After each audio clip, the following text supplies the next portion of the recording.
ಲಾಯರ್ಗೆ ಕಟ್ರೆ ಮುಂದಿನ ಮನೆಯಲ್ಲಿ ಹಿಡಿಯ ನೋಡಿ ಚೈನಿಗಿಳಿಯಬೇಡ.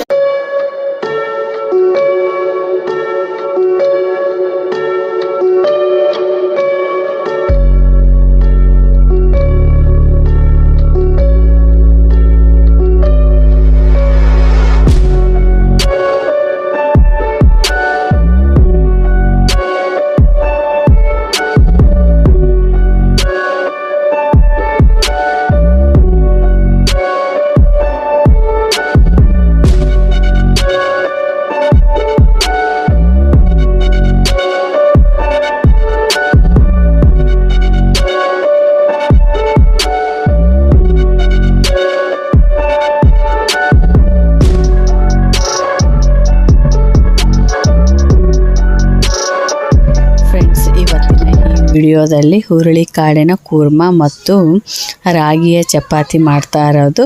ರಾಗಿ ಹಿಟ್ಟಿನಿಂದ ದೋಸೆ ಮಾಡ್ಬೋದು, ರಾಗಿ ಹಿಟ್ಟಿನಿಂದ ರೊಟ್ಟಿ ಮಾಡ್ಬೋದು.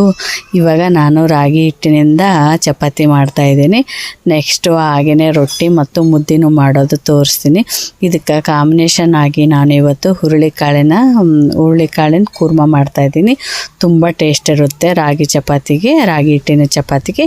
ಇವಾಗ ನಾನು ಹುರುಳಿಕಾಳನ್ನು 1 ಲೋಟದಷ್ಟು ತೆಗೆದುಕೊಂಡು ನಮಗೆ ಎಷ್ಟು ಪ್ರಮಾಣ ಬೇಕಾಗುತ್ತೋ ಅಷ್ಟು ಪ್ರಮಾಣ, 1 ಲೋಟ ಅಂದರೆ 1 ಲೋಟ, 2 ಲೋಟ ಅಂದರೆ 2 ಲೋಟ. ಓಕೆ, ನನಗಿವಾಗ 1 ಲೋಟದಷ್ಟು ತೆಗೆದುಕೊಂಡು ಚೆನ್ನಾಗಿ ಕೆಂಪಗೆ ಹುರ್ಕೊಂಡಿದ್ದೀನಿ. ನಂತರ ಇದನ್ನು ಕುಕ್ಕರಲ್ಲಿ ಹಾಕಿ ಕುದಿಸ್ಕೋಬೇಕು. ಹಾಗೇ ಹುರ್ಕೊಂಡಿರ್ತೀನಲ್ಲ, ಅದರಲ್ಲಿ ಡಸ್ಟ್ ಇರುತ್ತಲ್ಲ, ಹಾಗೇ ಸ್ವಲ್ಪ ನೀರು ಹಾಕಿ 1 ಬಟ್ಲದಷ್ಟು ನೀರು ಹಾಕಿ ಅದನ್ನು ಕ್ಲೀನಾಗಿ ತೊಳ್ಕೊಂಡು ಅದಕ್ಕೆ ಮತ್ತೆ ಲಿಡ್ ಹಾಕಿ ಮುಚ್ತಾ ಇದ್ದೀನಿ. ಇವಾಗ ಏನಾದರೂ ಇತ್ತಂದರೆ ಒಂದು ಸ್ವಲ್ಪ ಜೀರಿಗೆ ಬಿದ್ದಿತ್ತು, ಅದನ್ನು ಜೀರಿಗೆ ತೆಗೆದೆ ನಾನು. ಅದನ್ನು ರೆಡ್ ಕಲರ್ ಬರೋವರೆಗೂ, ಮೆರೂನ್ ಕಲರ್ವರೆಗೂ ಹುರಿಬೇಕು. ನಿಧಾನಕ್ಕೆ ಹುರಿಬೇಕು ಅದನ್ನು. ಹುರುಳಿಕಾಳನ್ನು ಹುರಿದ್ವಪ್ಪ ಅಂದ್ರೆ ತುಂಬ ಟೇಸ್ಟ್ ಆಗುತ್ತೆ. ಇದನ್ನು ಹುರುಳಿಕಾಳನ್ನು ನಾವು ಮೊಳಕೆ ಕಟ್ಟಿ ಸಹಿತ ಮಾಡ್ಬೋದು. ನಾನು ಹಾಗೇ ದಿಢೀರಂತ ಮಾಡೋದಕ್ಕೆ ಹೋದ್ನೆಲ್ಲ ಹಾಗೇ ಹುರಿದೆ ನಾನು. ಹುರಿಯೋದ್ರಿಂದನೂ ತುಂಬ ಟೇಸ್ಟ್ ಬರುತ್ತೆ, ಹಾಗೇ ನೆನೆ ಹಾಕೋದ್ರಿಂದನೂ ತುಂಬ ಟೇಸ್ಟ್ ಆಗುತ್ತೆ. ಇವಾಗ ನಾವು 3 ಇಂದ 4 ವಿಷಲ್ ಹಾಕೋಬೇಕು. ನಂತರ ನಾನು ಏನು ಮಾಡಿದ್ನಪ್ಪ, ಇದಕ್ಕೆ ಮಸಾಲ ರೆಡಿ ಮಾಡಿಕೊಂಡೆ. ಕುಕ್ಕರ್ ರೆಡಿ ಮಾಡ್ಕೊಂಡು ಇಟ್ಕೊಂಡು ಇದಕ್ಕೆ ಮಸಾಲ ರೆಡಿ ಮಾಡಿಕೊಂಡೆ. ಬನ್ನಿ ಮಸಾಲೆ ಯಾವುದೇ ಥರ ರೆಡಿ ಮಾಡ್ಕೊಂಡಪ್ಪ ಅಂತಂದರೆ, ಇದಕ್ಕೆ ದೊಡ್ಡ ಪತ್ರೆ ಸೊಪ್ಪಿನ ಎಲೆನೇ ತೆಗೆದುಕೊಂಡಿದ್ದೆ. ನಂತರ ಏನು ಮಾಡಿದೆ, ಕೊತ್ತಂಬರಿ ಒಂದು ಅರ್ಧ ಕಟ್ಟೋಷ್ಟು ಕೊತ್ತಂಬರಿ. ನಂತರ ಇದಕ್ಕೆ ಒಂದು ಅರ್ಧ ಕೊಬ್ಬರಿ ತೊಗೊಂಡೆ, ಅರ್ಧ ಹೋಳಷ್ಟು. ನಂತರ 1 ಇಂಚಷ್ಟು ಶುಂಠಿ ತೊಗೊಂಡೆ, ಅಲ್ಲನ. ನಂತರ 2 ರಿಂದ 3 ಬೆಳ್ಳುಳ್ಳಿ ತೊಗೊಂಡೆ. ಬೆಳ್ಳುಳ್ಳಿ ಹಾಕೋದ್ರಿಂದ ತುಂಬ ಟೇಸ್ಟ್ ಆಗುತ್ತೆ. ಹಾಗೆಯೇ ದೊಡ್ಡ ಪತ್ರೆ ಸೊಪ್ಪು ನಮ್ಮ ಮನೆ ಮುಂದೆನೇ ಬೆಳೆದಿತ್ತು, ಅದನ್ನೇ ಒಂದು 4 ರಿಂದ 5 ತೊಗೊಂಡೆ. ಇವನ್ನೆಲ್ಲ ಹಾಕಿ ತಿನ್ನೋದ್ರಿಂದ ಇವಾಗ ಕೆಮ್ಮು, ಕಫ, ನೆಗಡಿ ಬರುತ್ತಲ್ಲ, ಈ ವಾತಾವರಣಕ್ಕೆ ಆ ಥರ ಏನೂ ಆಗೋದಿಲ್ಲ. ದೊಡ್ಡ ಪತ್ರೆ ಸೊಪ್ಪಿಂದು, ಬೆಳ್ಳುಳ್ಳಿ ಈ ಥರ ಎಲ್ಲ ಮಸಾಲ ತಿನ್ನೋದ್ರಿಂದ. ದೊಡ್ಡ ಪತ್ರೆ ಸೊಪ್ಪು ಸಣ್ಣ ಮಕ್ಕಳಿಗೆ ಕಫ ಆಗಿರುತ್ತಲ್ಲ, ಆವಾಗ ಕೊಡ್ರಿ, ತುಂಬ ಆರಾಮಾಗ್ತಾರೆ ಹುಡುಗರು. ಸ್ವಲ್ಪ ಸಣ್ಣ ಎಲೆ ನಿಮ್ಮ ಮನೆ ಹತ್ರ ಇತ್ತಪ್ಪ ಅಂತಂದರೆ ಇದರಿಂದ ತುಂಬ ಯೂಸಸ್ ಇರುತ್ತೆ. ಇದರಿಂದ ಏನು ಪಲ್ಯ ಮಾಡೋದನ್ನು ನಾನು ನಿಮ್ಗೆ ತೋರಿಸ್ಕೊಡ್ತೀನಿ. ಇದನ್ನು ಇವಾಗ ಮಿಕ್ಸಿ ಜಾರಿಗೆ ಸಣ್ಣ ನೀರು ಹಾಕಿ ರುಬ್ತಾ ಇದ್ದೀನಿ. ರುಬ್ಬಿ ನಂತರ ಇದಕ್ಕೆ ಮಿಶ್ರಣ ಮಾಡಬೇಕು. ಹಾಗೆಯೇ ಅದನ್ನು ರೆಡಿ ಮಾಡಿ ಇಟ್ಕೊಂಡಿದ್ವಲ್ಲ, ಮಿಕ್ಸಿಗೆ ನಾನು ಸಣ್ಣಗೆ ರುಬ್ಕೊಂಡೆ. ಇವಾಗ ದೊಡ್ಡ ಪತ್ರೆ ಸೊಪ್ಪು ನಾನು ಮನೆ ಮುಂದೆನೇ ಹಾಕ್ಕೊಂಡಿದ್ದೀನಿ. ಹಾಗಾಗಿ ಯಾವಾಗಾದರೂ ಚಟ್ನಿಗೆ ಈ ಥರದಕ್ಕೆಲ್ಲದಕ್ಕೂ ಬಳಸ್ಕೊತಾ ಇರ್ತೀನಿ. ಹಾಗೆಯೇ ಅದನ್ನು ಮಿಕ್ಸಿಗೆ ರೆಡಿ ಮಾಡಿಕೊಂಡು ಒಂದು ಟೊಮೊಟೊ ತೆಗೆದುಕೊಂಡೆ, 2 ಈರುಳ್ಳಿ ತೊಗೊಂಡ್ಕೆ, ತುಂಬ ಟೇಸ್ಟ್ ಆಗುತ್ತೆ. ಓಕೆ, ಇವಾಗ ಕುಕ್ಕರ್ ವಿಜಿಲ್ ಹಾಕ್ತಾಯಿದ್ದೆ. ಹಾಗೆಯೇ ಇವಾಗ 2 ಚಮಚದಷ್ಟು ಎಣ್ಣೆ ಹಾಕಿ ಒಂದು ಅಬರೆ ಪಾತ್ರೆಗೆ ಇವಾಗ ಕಾಯೋದಕ್ಕೆ ಇಟ್ಟಿದ್ದೀನಿ. ಇವಾಗ ಅದು ಎಣ್ಣೆ ಕಾದ ನಂತರ 2 ಈರುಳ್ಳಿ ಹೆಚ್ಕೊಂಡಿದ್ನಲ್ವಾ, ಇವಾಗ ಅದಕ್ಕೆ ಹಾಕಿ ಚೆನ್ನಾಗಿ ಫ್ರೈ ಮಾಡಬೇಕು. ಅದು ರೆಡ್ ಕಲರ್ ಬಂದಮೇಲೆ ನಂತರ 1 ಟೊಮೊಟೊನ ಇದಕ್ಕೆ ಫ್ರೈ ಮಾಡ್ಕೋಬೇಕು. ಫ್ರೈ ಮಾಡೋಕ್ಕಾದ್ರೆ ನಾವು ಉಪ್ಪು ಸೇರಿಸ್ಬಿಡ್ಬೇಕು, ಅಂದರೆ ಚೆನ್ನಾಗಿ ಫ್ರೈ ಆಗುತ್ತೆ. ಯಾವುದೇ ತರಕಾರಿ ನಾವು ಎಣ್ಣೆಲಿ ಹಾಕಿ ಫ್ರೈ ಮಾಡುವಾಗ ಅದು ಚೆನ್ನಾಗಿ ಫ್ರೈ ಆದರೆ ಮಾತ್ರ ಅಡುಗೆ ಟೇಸ್ಟ್ ಆಗುತ್ತೆ. ಆವಾಗ ಮಿಕ್ಸಿಗೆ ರುಬ್ಕೊಂಡಿದ್ನಲ್ವ ಬೆಳ್ಳುಳ್ಳಿ, ಕೊತ್ತಂಬರಿ, ಅಲ್ಲ ಮತ್ತು ಕೊಬ್ಬರಿ ಮತ್ತು ದೊಡ್ಡ ಪತ್ರೆ ಸೊಪ್ಪಿಂದು ಇದನ್ನೆಲ್ಲ ಇವಾಗ ಮಿಕ್ಸಿಗೆ ಹಾಕ್ಕೊಂಡಿದ್ನಲ್ಲ, ಇವಾಗ ಇದಕ್ಕೆ ಹಾಕಿ ನಾನು ಫ್ರೈ ಮಾಡ್ತಾಯಿದ್ದೀನಿ. ಅದು ಹಸಿ ವಾಸನೆ ಹೋಗೋವರೆಗೂ ಫ್ರೈ ಮಾಡ್ತಾನೆ ಇರಬೇಕು. ಹಸಿ ವಾಸನೆ ಹೋದರೆ ತುಂಬ ಟೇಸ್ಟ್ ಆಗುತ್ತೆ. ಇದಕ್ಕೆ ಇವಾಗ 2 ಚಮಚದಷ್ಟು ಖಾರದ ಪುಡಿ ಹಾಕ್ತಾಯಿದ್ದೀನಿ. ಖಾರದ ಪುಡಿ ಹಾಕಿ ನಂತರ ಅರ್ಧ ಚಮಚದಷ್ಟು ಅರಿಶಿನ ಪುಡಿ ಹಾಕ್ತಾಯಿದ್ದೀನಿ. ಹಾಗೆ ಕೈ ಆಡಿಸ್ಬೇಕು ಚೆನ್ನಾಗಿ. ಅದು ಎಣ್ಣೆಲ್ಲೇ ಕೈ ಆಡಿಸೋದ್ರಿಂದ ಖಾರನೂ ತುಂಬ ಟೇಸ್ಟ್ ಆಗುತ್ತೆ. ಇವಾಗ ಸ್ವಲ್ಪ ಒಂದು 5 ನಿಮಿಷ ಮುಚ್ಚಬೇಕು. ಮುಚ್ಚಿದ ನಂತರ ಅದು ಸ್ವಲ್ಪ ಕುದ್ದಿರುತ್ತಲ್ವ, ಬೆಂದಿರುತ್ತೆ.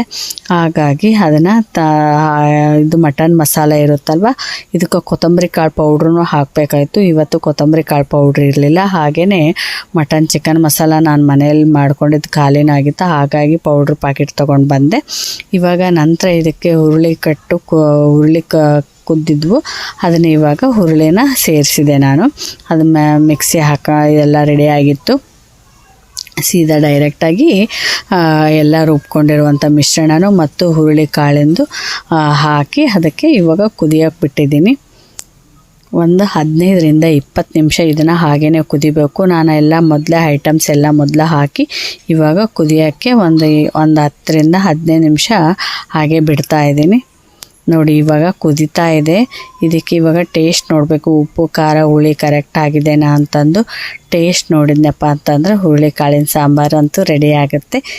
ಇದು ಕಾಂಬಿನೇಷನ್ ಆಗಿ ಇವತ್ತು ನಾನು ರಾಗಿ ಚಪಾತಿನೂ ಮಾಡ್ತಿದ್ದೀನಿ ಫ್ರೆಂಡ್ಸ್. ಇವಾಗ ರಾಗಿ ಚಪಾತಿಗೆ 2 ಕಪ್ಪಷ್ಟು ಹಿಟ್ಟು ತೊಗೊತಾ ಇದ್ದೀನಿ. ರಾಗಿ ಹಿಟ್ಟು ನಾನು ಅದೇ ಬಟ್ಲಲ್ಲೇ 2 ಕಪ್ಪಷ್ಟು ತೊಗೊಂಡು ಜರಡಿ ಹಿಡಿತಾ ಇರ್ತೇನೆ. ಅದರಲ್ಲೇನೋ ಸಣ್ಣ ಪುಟ್ಟ ಏನಾದರೂ ಇರುತ್ತಲ್ವ, ಹಾಗಾಗಿ ಇದನ್ನು ಜರಡಿ ಇಟ್ಟು ಅದು ರಫ್ ಆಗಿ ಇಟ್ಟು ಬರುತ್ತಲ್ಲ, ಅದನ್ನು ರಫ್ ಇಟ್ಟು ಹೋಗುತ್ತೆ. ಅದರಿಂದ ನಾವು ಇವಾಗ ಒಂದು ಪಾತ್ರೆಗೆ ದಪ್ಪದ ದಪ್ಪ ತಳ ಪಾತ್ರೆ ಇರುತ್ತಲ್ವ, ಅದಕ್ಕೆ 2 ಇದು ನಾನು ಎಷ್ಟು ಯಾವ ಬಟ್ಲಲ್ಲಿ ಹಿಟ್ಟು ತೊಗೊಂಡಿದ್ದ ಅದ ಪಾತ್ರೆಯಲ್ಲಿ ನಾನು ನೀರು ಹಾಕ್ತಾಯಿದ್ದೀನಿ. ನಾನು ಹಿಟ್ಟು 1 ತೊಗೊಂಡ್ರೆ 1 ಬಟ್ಲ ನೀರು ಹಾಕಬೇಕು. ಇವಾಗ 2 ಅಷ್ಟು ನೀರು ಹಾಕಿದ್ದೀನಲ್ಲ, 2 ಅಷ್ಟು ಬಟ್ಲಷ್ಟು ಹಿಟ್ಟು ಹಾಕೋಬೇಕು.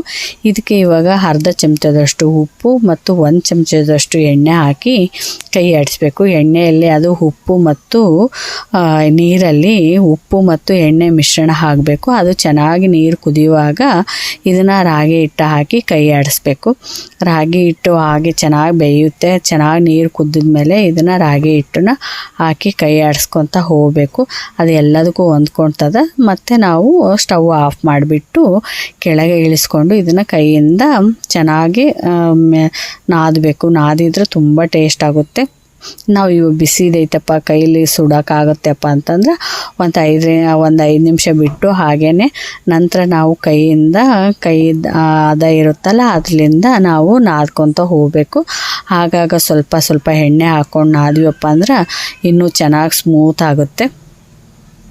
ಫ್ರೆಂಡ್ಸ್, ರಾಗಿ ಚಪಾತಿ ಹಿಟ್ಟನ್ನು ನಾವು ಯಾವಾಗಾದರೂ ನಾವು ರಾತ್ರಿ ಮಾಡ್ತೀವಪ್ಪ ಅಂದರೆ ಬೆಳಗ್ಗೆನೂ ನಾದಿ ಇಟ್ಕೊಂಡು ಫ್ರಿಜ್ಜಲ್ಲಿ ಹಾಗೆಯೇ ನಾವು ರಾತ್ರಿ ಮಾಡ್ಕೊಂಡು ತಿನ್ಬೋದು. ನಾವು ಯಾವಾಗಾದರೂ ಇವಾಗ ದಿಢೀರಂತ ಮಾಡ್ಕೊಂಡು ತಿಂತೀವಪ್ಪ ಅಂದ್ರೂ ದಿಢೀರಂತಲೇ ಮಾಡ್ಕೊಂಡು ತಿನ್ಬೋದು. ಒಟ್ಟು ಚೆನ್ನಾಗಿ ನಾದಬೇಕು. ಅದು ನಾವು ನಾದಿ ಎಷ್ಟು ಚೆನ್ನಾಗಿ ನಾದ್ತೀವೋ ಅಷ್ಟು ಚೆನ್ನಾಗಿ ಚಪಾತಿ ಬರುತ್ತೆ ಉಬ್ಬಿ. ಹಾಗಾಗಿ ನಾವು ತುಂಬ ಚೆನ್ನಾಗಿ ನಾದಬೇಕು. ಅದನ್ನು ಎಷ್ಟು ಹದ ಇಟ್ಟು ಇವಾಗ ಒಂದು ರಾತ್ರಿ ಚಪಾತಿ ಹಿಟ್ಟು ನಾದಿದ್ದಾತು ರಾಗಿ ಹಿಟ್ಟಿನಿಂದ.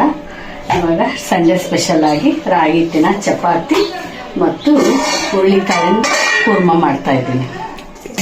ಇವಾಗ 10ರಿಂದ 15 ನಿಮಿಷ ಹಾಗೆ ಮುಚ್ಚಿ ಇಟ್ಟು ನಂತರ ಇದನ್ನು ಒಂದು ಸ್ವಲ್ಪ ಕೈಗೆ ಎಣ್ಣೆ ಹಾಕ್ಕೊಂಡು ನಾದ್ಕೋಬೇಕು. ಇನ್ನೂ ಸ್ವಲ್ಪ ಚೆನ್ನಾಗಿ ನಾದ್ಕೊಳೋದ್ರಿಂದ ಇನ್ನೂ ಸ್ಮೂತ್ ಆಗುತ್ತೆ. ನಾವು ಎಷ್ಟು ಚೆನ್ನಾಗಿ ನಾದ್ತೀವೋ ಅಷ್ಟು ಚೆನ್ನಾಗಿ ಬರುತ್ತೆ. ಆವಾಗ ನಾವು ನಮಗೆ ಎಷ್ಟು ಗಾತ್ರದಲ್ಲಿ ಬೇಕಾಗುತ್ತೋ ಇವಾಗ ನಾನು ಒಂದು ನಿಂಬೆಹಣ್ಣಿನ ಗಾತ್ರದಲ್ಲಿ ತೆಗೆದುಕೊಂಡು ಹಿಟ್ಟನ್ನು ಹಾಗೆ ಎಣ್ಣೆ ಹಾಕ್ಕೊಂಡು ಚೆನ್ನಾಗಿ ಅದನ್ನು ರೌಂಡ್ ಮಾಡಿಕೊಂಡು ಅಡಲಾಗಿ ಮಾಡ್ತಾಯಿದ್ದೀನಿ. ಈ ಥರ ಜಲ್ದಿ ಮಾಡಿದ್ವಪ್ಪ ಅಂದರೆ ಚಪಾತಿ ಜಲ್ದಿ ಮಾಡೋಕ್ಕಾಗುತ್ತಾ. ಹುಡುಗರಂತೂ ಸ್ಕೂಲ್ಗೆ ಹೋಗೋಕೆ ರೆಡಿಯಾಗಿದ್ದರು. ನಾನು ಹಾಗೇ ಪಟ ಮಾಡೋಣ ಅಂತಂದು ರೆಡಿ ಮಾಡ್ತಾಯಿದ್ದೆ. ನೋಡಿ ಇವಾಗ ಎಲ್ಲ ಇದು ಸಂಡೇ ಈ ಥರ ಎಲ್ಲ ಸ್ಪೆಷಲ್ ಖಾಲಿ ಇರ್ತೀವಲ್ವ, ಆ ಟೈಮಲ್ಲಿ ಈ ಥರ ಎಲ್ಲ ಮಾಡ್ಕೊಂಡು ತಿನ್ಬೋದು. ಮತ್ತು ಟ್ರಿಪ್ಪಿಗೆ ಹೋಗ್ತಿರ್ತೀವಲ್ವ ಅವಾಗೂ ಮಾಡಿಕೊಂಡು ತಿನ್ಬೋದು. ಈಸಿನೂ ಆಗುತ್ತೆ ನಮಗೆ. ಯಾವಾಗಾದರೂ ಇವಾಗ ಶುಗರ್ ಪೇಷಂಟ್ ಇರ್ತಾರಲ್ವ, ನಾವು ನಾದಿಡ್ತೀವಪ್ಪ ಅಂದರೆ ಅವ್ರಿಗೆ ಅವ್ರಿಗೆ ಎರಡೆರಡು ಬಿಸಿ ಬಿಸಿ ರೊಟ್ಟಿನ ಮಾಡಿನೂ ಕೊಡ್ಬೋದು. ಮತ್ತು ಯಾರಾದರೂ ಪೇಷಂಟ್ ಇದ್ದರೂ ಸಹಿತ ಮನೆಯಲ್ಲಿ ಈ ಥರ ಇದು ಮಾಡ್ಬೋದು. ಬೇಸಿಗೆ ಟೈಮ್ನಲ್ಲಂತೂ ನಮಗೆ ಎರಡೆರಡು ಮಾಡಿಕೊಂಡು ತಿನ್ಬೋದು ಫ್ರೆಂಡ್ಸ್. ಇದೇ ಥರ ಇವಾಗ ನಾನು ರವಂಡಾಗಿ ನಾದ್ಕೊಂಡು ರವಂಡಲ್ಲಿ ಬಟರ್ ಪೇಪರಲ್ಲೇ ಮಾಡ್ತಾ ಇರೋದು. ಇದು ಕೆಳಗೆ ಟೈಲ್ಸಲ್ಲಿ ಮಾಡಿದರೆ ಅಂಟುತ್ತೆ, ಹಾಗಾಗಿ ಬಟರ್ ಪೇಪರಲ್ಲೇ ನಾನು ಜೋಳದ ಹಿಟ್ಟು ಹಚ್ಚಿ ಇದನ್ನು ಮಾಡ್ತಾಯಿದ್ದೀನಿ. ನಾವೇನು ಎಣ್ಣೆ ಹಾಕಿದರೂ ಮಾಡ್ಬೋದ್ರು, ನಾವು ಹಿಟ್ಟು ಹಾಕಿ ಮಾಡಿದರೆ ಎಣ್ಣೆ ಒಂದು ಸ್ವಲ್ಪ ಕಡಿಮೆ ಯೂಸ್ ಮಾಡ್ಬೋದು ಅಂತಂದು ಎಣ್ಣೆ ಹಾಕಿ ಯೂಸ್ ಮಾಡ್ತಾಯಿದ್ದೀನಿ. ಮೇಲೆ ಸ್ವಲ್ಪ ಎಣ್ಣೆ ಹಾಕಬೇಕು, ಹಂಚಿಗೂ ಸ್ವಲ್ಪ ಎಣ್ಣೆ ಹಾಕಬೇಕು. ಇವಾಗ ಎಣ್ಣೆ ಹಚ್ಚಿ ನಂತರ ನಾನು ಮತ್ತೆ ಇನ್ನೊಂದು ಟ್ರೈ ಮಾಡ್ತಾಯಿದ್ದೀನಿ. ಅದೇ ಥರ ಚಪಾತಿ ಹಿಟ್ಟಿಗೆ ನಾನು ಚಪಾತಿಗೆ ಅಥವಾ ರೊಟ್ಟಿಗೆ ನಾನು ಜೋಳದ ಹಿಟ್ಟನ್ನೇ ನಾನು ಯೂಸ್ ಮಾಡ್ತಾಯಿರ್ತೀನಿ. ಹಾಗಾಗಿ ಜೋಳದ ಹಿಟ್ಟನ್ನೇ ನಾನು ತಗೊಂಡು ಇದಕ್ಕೆ ಯೂಸ್ ಮಾಡ್ತಾಯಿದ್ದೀನಿ. ಇವಾಗ ನೋಡಿ ಅದು ರೆಡಿ ಆಯಿತು.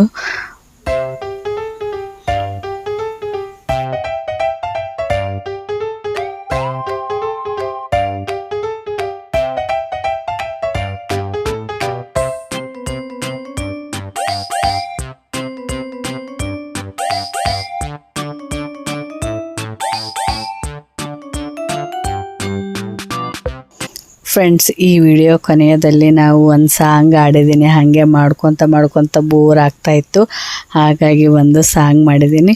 ಹಾಗೆಯೇ ನಿಮ್ಮನ್ನ ವೆಲ್ಕಮ್ ಮಾಡಿಕೊಂಡೆ ಇಲ್ಲ ನಾನು. Friends, welcome back to my channel Varsha vlogs in Kannada. Please ನನ್ನ ಚಾನಲ್ ಚೆನ್ನಾಗಿ ಬರ್ತಾ ಇದೆ.